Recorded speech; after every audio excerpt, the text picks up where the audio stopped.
Hello everyone, it's your friendly neighborhood Natty here. If you're new, my name is Matthew. Thank you for clicking on the video. This video is going to be the final part of our Revolver Mechanisms Explained. Particularly, it's going to be DAO, which can also stand for Double Action Only. Now, the only DAO gun I have, it's just one. This is the Taurus M380. It's a 380 ACP revolver. That's kind of the reason why I bought it. At the time, nobody was making revolvers in 380 ACP. They might be doing so now. I think Uberti has one in their cowboy configuration, so an SAO or single action only. It's really just because at the time nobody was making it, and that's really why I bought it. It's actually pretty close. I think it's a little bit bigger than a J-frame. I have a Charter Arms, this is the vintage one. Now, I know Charter isn't exactly J-frame, but it's pretty close. I used to have a Smith & Wesson Model 36 until it broke on me, and at the time, I remember it was pretty identical to this Charter Arms Undercover. I think it fit the same holsters, same speed loaders, so it was pretty close, I'd have to say. And the holster I have is for a J-frame, is a Houston one, and it's a little loose here with the Charter Arms, so probably with the J-frame as well, but it's a little bit better with the Taurus. So that kind of tells me that the Taurus is a little bit bigger than the J-frame. Now, DAO revolvers. Good times, good times.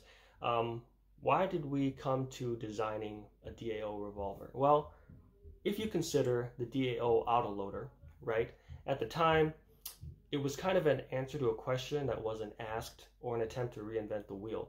And that's because by the time the 1911 came around, it was already designed with function in mind. It wasn't an aesthetic type of weapon, but it was a weapon that was designed for combat, essentially. So going from SAO autoloader to SADA autoloader, it was already within the confines of a perfect fighting gun. So changing it into DAO didn't really matter. That and two things. The first is culture, and then the second is really just adopting the weapon, right? When you adopt a martial art, you spend a lot of time with it, you train with it, and over time you identify its weaknesses. But with the DAO, since everybody was perfectly fine with at least in America, we were fine with the Beretta 92 FS, there was nobody really training the DAO autoloader. And so as a result, we couldn't really identify its weaknesses. But to be fair, I really don't think there's too much weakness for the DAO autoloader, this Sig P250. You can see in my, we'll call them old videos. There's really nothing to change on here.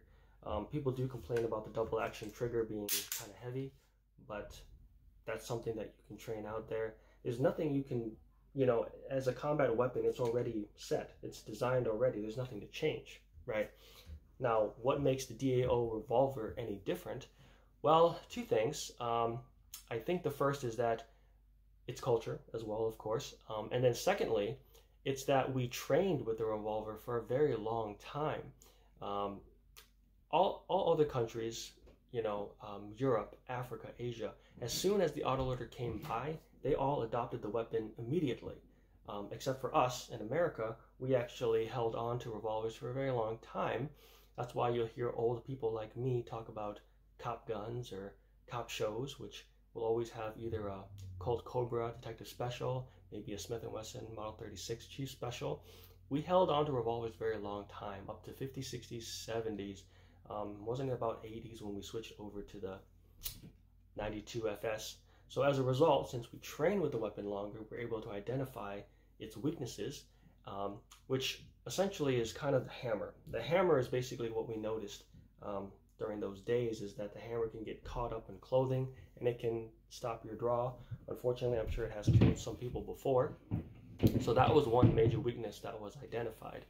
The second reason for a DAO revolver is culture. So I know there are revolvers before the Peacemaker, but that's kind of the revolver that we know as the cowboy gun.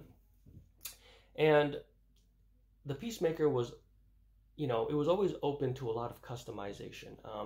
People could like to put rare coins in the grip, or they'll ask for color case hardening, bone charcoal color case hardening, nickel finish, things like that. People really like to Gucci up their guns, and as a result, the hammer is very stylized. The SAO hammer is very stylized, and that carried over into our SADA guns. An example is this Rock Island Armory, actually. It's actually very close to a K-frame. If there's any difference, it's hardly any difference. And it should fit K-frame holsters, except for one problem. The hammer. The hammer is very wide here. You'll see it's very wide unnecessarily, and that's enough to stop it from fitting into this Galco K-frame holster. It stops it from fitting into it. It's because of the hammer. It's just too wide for no reason. Well, I assume the reason is the style part. It's a style that we adopted from the cowboy days, and it didn't really cross our mind that we might want to update that. And you can see that here on this K-frame. This is a model 10-7, that the hammer is not wide at all. It's very thin. So it wasn't until the SADAs and the longer we practiced with that we began to realize, oh, a lot of our guns still carry kind of like some of that old world, I guess fancy design, standing out kind of appearance. And so we needed to adjust that if we wanted to turn the revolver from its aesthetic beginnings into more of a functioning fighting gun. You can see another example of this in this Colt Trooper, that the grip is very oversized for comfort rather than combat. And then the hammer is also, again, very wide spurred there at the end. Same thing with the Smith & Wesson Model 29, clearly an oversized grip. And again, the hammer is oversized as well. Because of our long history of training with the revolvers, SADA revolvers, a lot of these changes would only be directly addressed in the onset of DAO. Now, as far as our accumulated knowledge goes from SAO and SADA, nothing really changes. The initial mechanism of the SAO, where the hammer does everything except release the hammer to fire the gun, all that is added to the trigger in the SADA, which does everything plus release the hammer. The DAO does the same thing, except, well, without the hammer, of course. There is no single action function. Some people report that the trigger can be a bit rougher.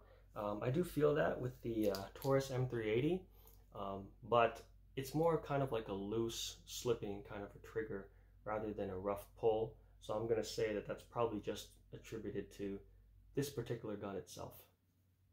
As mentioned earlier, the DAO revolver, in regards to bobbing the hammer, or at least removing the hammer, that was a hallmark feature of Mr. Fitzgerald. If you remember Mr. Fitzgerald's Fitz Special, he had a lot of changes to his, I think it was a Colton D frame. The bobbed hammer was one of those features. And as I said, basically it removes the possibility of single action. So nothing can snag on the clothes or jacket or anything like that. It also removes the possibility of just being externally, being caught by something, So there's that you don't have to worry about. Now, DAO's not having hammer also removes the possibility of having to decock the revolver on a live round. Now, most revolvers today, except traditional ones, they have something called a transfer bar, which I have talked about in other videos, but today I'll go ahead and be a bit more thorough. So the transfer bar in modern SAOs and most every SADA, I don't think I've ever seen an SADA that didn't have a transfer bar. What's happening is that there is a bar inside the gun, right? Inside the hammer. That's that guy there, okay? And what a transfer bar does is that it only stays raised when the trigger is pulled, okay? So what's going to happen is that when I pull the trigger and hold the trigger, the hammer is going to hit that transfer bar and it'll hit the firing pin, which would hit the round and have the gun go off, okay? Now, if you have to decock the gun, let's say an SADA, then what you do is you would hold back the hammer you would hold the trigger just enough to release the hammer. See, it's moving forward now. I can let go of the trigger, and you see how that transfer bar slowly goes down. So by the transfer bar going down, nothing is touching the firing pin, and the hammer is cut out here. You see how it's cut out over here? So nothing on the hammer is touching the firing pin either, right? And as you practice, you can, decock the gun single-handed if you practice with it a lot, But the safest way is really what I do is, if you want to do it super safe, is have your weak hand put a thumb over the hammer, right? So if you need to decock it, the weak thumb holds that down. You hold the trigger to release the hammer, let go of the trigger, and then you would just let the hammer fall down slowly. Okay, now one thing is that you have to let go of the trigger as soon as the hammer is moving forward, okay? Because if you don't, you're just allowing the hammer to touch the firing pin, right? It's just doing exactly what it's meant to do, right? Because what happens when you fire the gun is that you hold the trigger, the bar is still raised, and then the hammer hits the firing pin. So it's very critical that once you get the hammer to release by pulling the trigger, that you let go of the trigger, and then you let the hammer down. It can be a little confusing, and I'm sure there are better videos out there that can show you what I'm talking about, and it never hurts always in the field of martial arts to get supplemental knowledge. So if you're confused about something that I said, you should definitely be watching like 3 or 5 other videos that talk about the same thing with a, better editing team, better production crew that can show you exactly what I'm talking about. Now, one thing to consider in highly dangerous cities, which unironically have high levels of gun control, is that you may have to fire through your jacket or jacket closed pocket, which you can do with the revolver. But the problem is that depending on the cloth and material, it can possibly block the hammer from hitting the firing pin, and it would also kind of render the gun inoperable. So I have, let me see. I have some really soft socks. My best friend and his girlfriend bought these for me. These are really soft socks, okay? So it's not like a tough material. If that gets caught in, in double action, it'd be moving, the hammer would be moving like that, right? But if it gets caught, right, if your cloth material gets caught in the hammer, there's a good chance that didn't allow the gun to fire, and the trigger is dead, okay? Now, with SADA, you just pull the hammer back and you're good to go. But you don't have that option with DAO, okay? Because there's nothing for you to grab here. The gun fires like that. And so it's possible that if the cloth falls in the middle of firing, that it would stop it from firing, and then the trigger is dead and you have to yank it out, which is not a big deal. But that is something that you kind of want to think about if you need to do that. Is the cloth, the material, going to cause an obstruction or a blockage that prevents the gun from firing, or renders it inoperable until you can get it operating again. Now I'd like to talk about the 3 different types of DAO revolvers. The Taurus M380 would fall into classification called bobbed, which means that there's nothing for you to touch here. It only fires in double action, but there is kind of an open gap here as you fire the gun. So that is something for you to think about, is that, you can get obstructive material to fall in there, which would certainly render the gun inoperable. The second type of DAO revolver is concealed. So unlike bobbed, where you can kind of see the hammer and it's just, cut in a certain way, in a concealed revolver, there's nothing there. It's literally just like, clear steel. There's no hammer for you to touch. There's nothing, no moving parts that you can see. So nothing really gets in there that could cause any kind of obstruction. Some models that fall into the category are Smith & Wesson Centennial models, which could be like the Smith Model 40, Smith Model 42, 642, 442. I personally think that if you're going to go DAO, that is the type of DAO revolver you'd want to get. The third type of DAO revolver is called Shrouded. So this one has a distinct unaesthetic look to it. I think it looks terribly ugly, but in this case, I guess somebody thought that the SAO function was important and that they'd like to have that as an option. Okay, so Smith & Wesson came out with the Bodyguard series. So these could be like their Smith & Wesson Model 38, I think it's 49, 638, 649, it's just the stainless versions of those, where the hammer is not concealed like the Centennial models, and it's also not kind of like open like this bobbed hammer. The shrouded hammers on the Bodyguard series, it's very thin, you know, it blocks everything from the side, but then the top, and you can still kind of cock it back and get single action if you wanted to. Now, can that get an obstruction in there? It's possible. I've never seen a Bodyguard model in my life, but I would like to know if you guys know that if there's kind of like this open expanse inside the hammer and the frame, then that's bad news.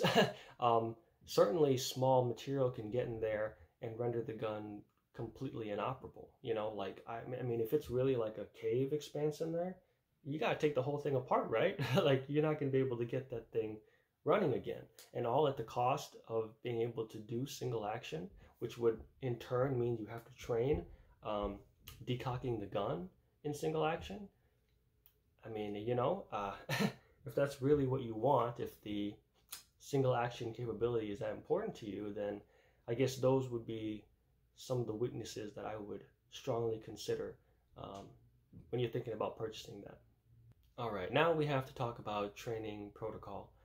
So, other than the basics in regards to SADA, you will of course train with speed loaders, count your rounds, speed strips is another one we need to talk about as well. That's another one. It kind of uses the same stuff as SADA. The only difference, I think, it depends on the type of DAO hammer you want to train with.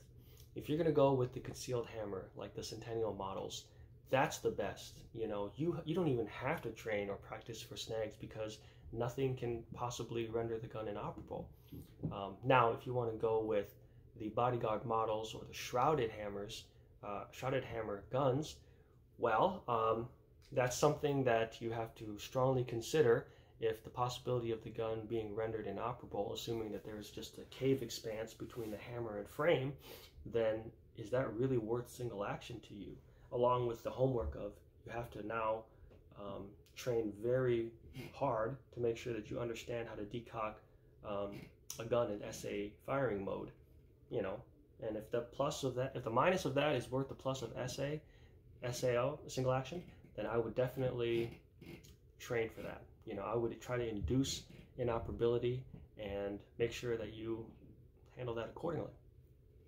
Now, the bobbed hammer, it's kind of the same as the Bodyguard or the shrouded hammer training. The only thing is that you at least have more directions to remove obstruction. Because on the shrouded, you just have to go from the top in a tiny channel to try to get that working again. But at least with, you know, let me see if I can, there. At least with bobbed hammer, you know, it's not just the top where you could remove an obstruction. You can come from all angles. So at least there's more likelihood that you can fix an inoperable gun. Of course, at the cost of single action, if it's that important to you. All right, so that's going to be the end of DAO Revolvers Explained, and of course the end of our Revolver series. Who knows what's next, what's out there? Actually, I do. I have the whole YouTube schedule made out for the year, and also partly made out for 2023, because your boy be working hard. Your boy be working hard. Bored as hell, though. The further ahead I get in the YouTube schedule, the more bored I get. But it's okay. I'll make it work. Thank you guys for watching. Please like, comment, subscribe, and I'll see you in the next video, okay? You have a nice day now. Bye. You learned martial arts! Martial arts, good!